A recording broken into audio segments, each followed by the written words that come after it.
Pagi semuanya. Pagi. Pagi. Pagi. Perkenalkan kami dari kelompok 1 ingin mempresentasikan mengenai pembebanan jembatan. Sebelumnya izinkan kami memperkenalkan eh, kelompok kami terdiri dari Niken, Kelvin, Elisa, Sri, dan Vito. Langsung saja ke isi materi. Faktor pengaruh pembebanan. Ada 3 faktor, yaitu kepentingan operasional, kategori Suramadu, jembatan penting atau sangat penting.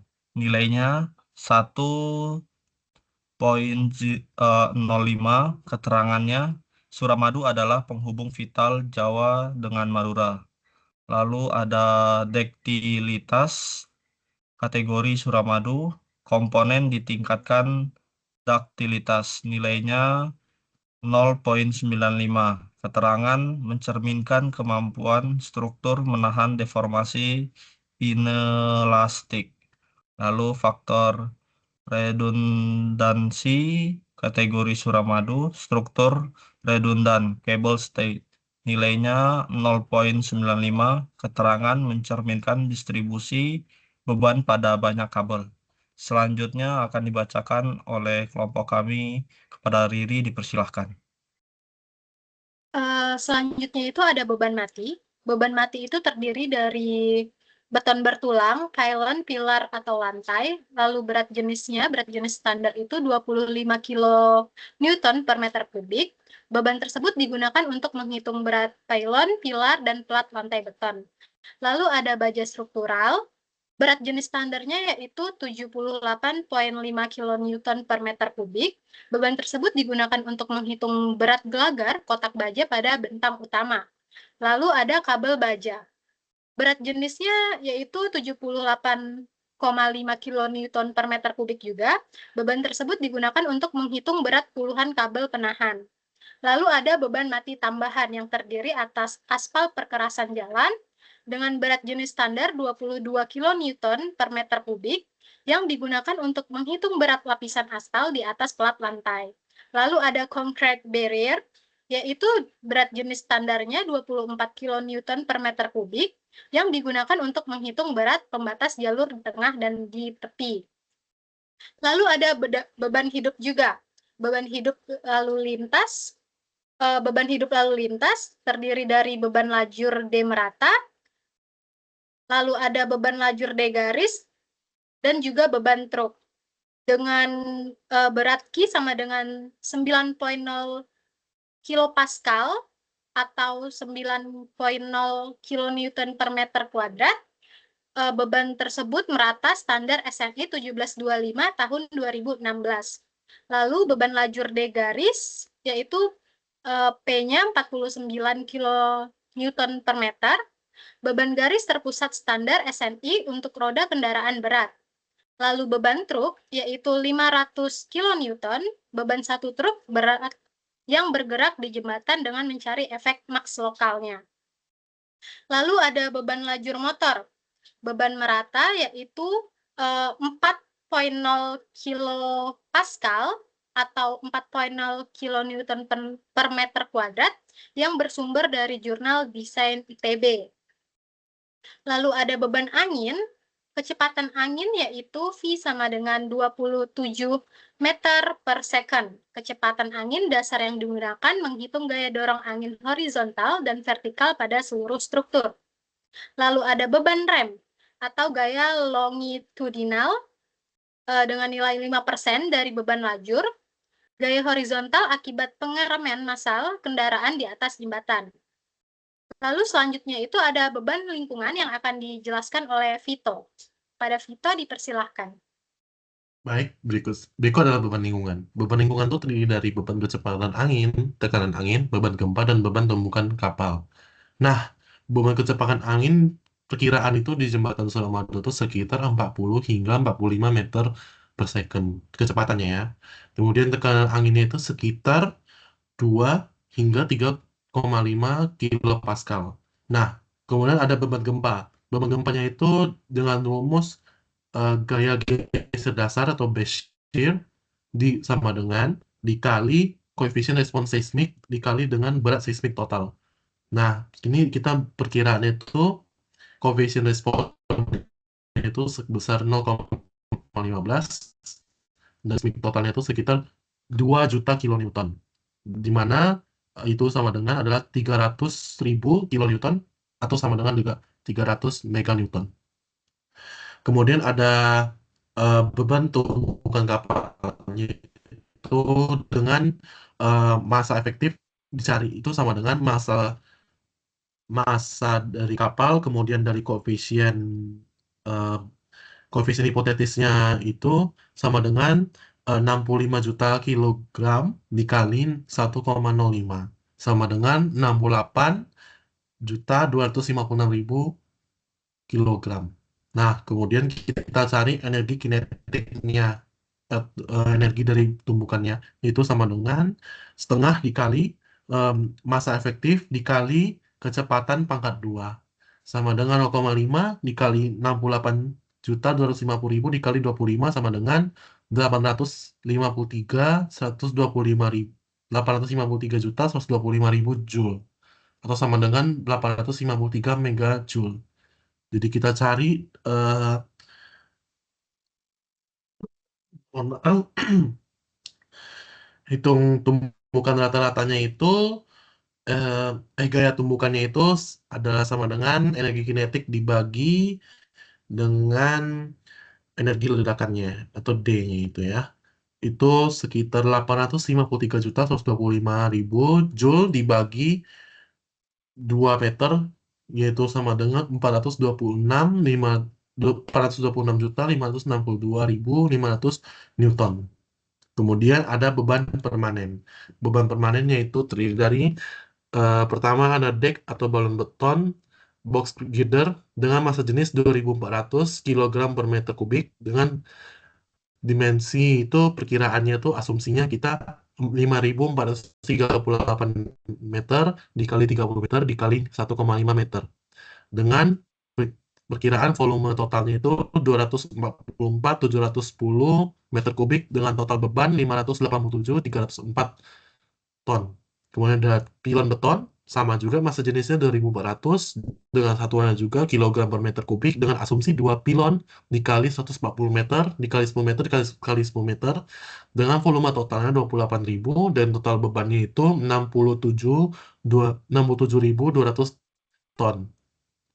Kemudian ada fondasinya, pile cap-nya. Dengan massa jenis juga sama, 2.400 dengan satuan kilogram per meter kubik dengan asumsi 15 pasang abutmen per pier, yaitu dikali 30 meter, dikali 15 meter, dikali 5 meter dengan volume rata-rata, yaitu volume totalnya itu 33.750 meter kubik dengan total beban 81.000 ton. Kemudian ada aspal kekerasannya dengan massa jenisnya 2.300 kg per meter kubik dengan dimensi itu volume perkiraannya itu 5.438 meter dikali 30 meter dikali 0,05 meter dengan tebalan aspal itu 5 cm ya. Dengan volume total itu 8.157 meter kubik yaitu dengan total beban sekitar 18.761,1 ton. Kemudian ada kabel baja atau stay cable dengan massa jenisnya 7.850 dengan satuannya itu 3 kg per meter kubik. Asumsinya itu menggunakan 144 kabel dikali 250 meter dikali 0,05 meter kuadrat dengan luas penambang rata-rata ya. Volume totalnya itu 1.800 meter kubik dengan total beban 14.130 ton. Kemudian ada yang lain-lain seperti utilitasnya, yaitu dengan massa jenis 2.000 kg per meter kubik dengan asumsi panjang jembatannya itu 5.438 meter dikali 30 meter dikali 0,01 dengan lapisan utilitas satu drainase tipis. Volume totalnya itu sebesar 1.631 meter kubik dengan total beban 3.262 ton. Kemudian ada beban lalu lintas yang akan dibawa oleh Nikkei.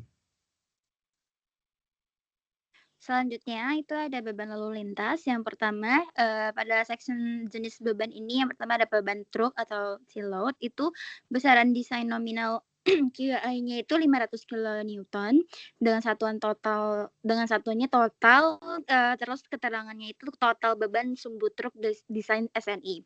Yang kedua itu ada gandar terberat truk desain dengan besaran desainnya nominalnya itu 225 kilonewton. Satuannya per gandar, keterangannya beban pada gandar tengah dan belakang truk desain Standar Nasional Indonesia atau SNI.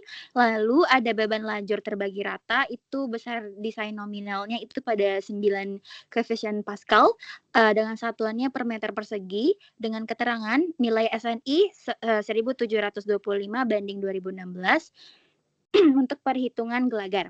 Selanjutnya ada beban sumbu terberat atau MST, itu besaran desain nominalnya pada 10 ton atau 98 kilonewton, satuannya per gandar, keterangannya untuk kendaraan yang melintas. Lalu terakhir ada beban pejalan kaki, itu dengan besaran desain nominalnya 5,0 koefisien Pascal, satuannya per meter persegi dengan keterangan beban terbagi rata untuk trotoar. Selanjutnya pada beban lainnya akan dibahaskan oleh teman saya atau partner saya, Elisa. Silakan. Selanjutnya ada beban lainnya, yang dimana pertama itu ada temperatur seragam, beban pemuaian atau ekspansi dan penyusutan atau kontraksi seluruh struktur akibat perubahan suhu rata-rata. Perkiraan desain akan menetapkan rentan suhu efektif jembatan untuk iklim tropis seperti Surabaya. Yang kedua ada beban gradien temperatur, perbedaan suhu antara bagian atas dek panas kena matahari, dan bagian bawah dek melengkung dan menimbulkan tegangan internal. Dengan standar SNI atau ASTO, menetapkan gradien suhu non-linear.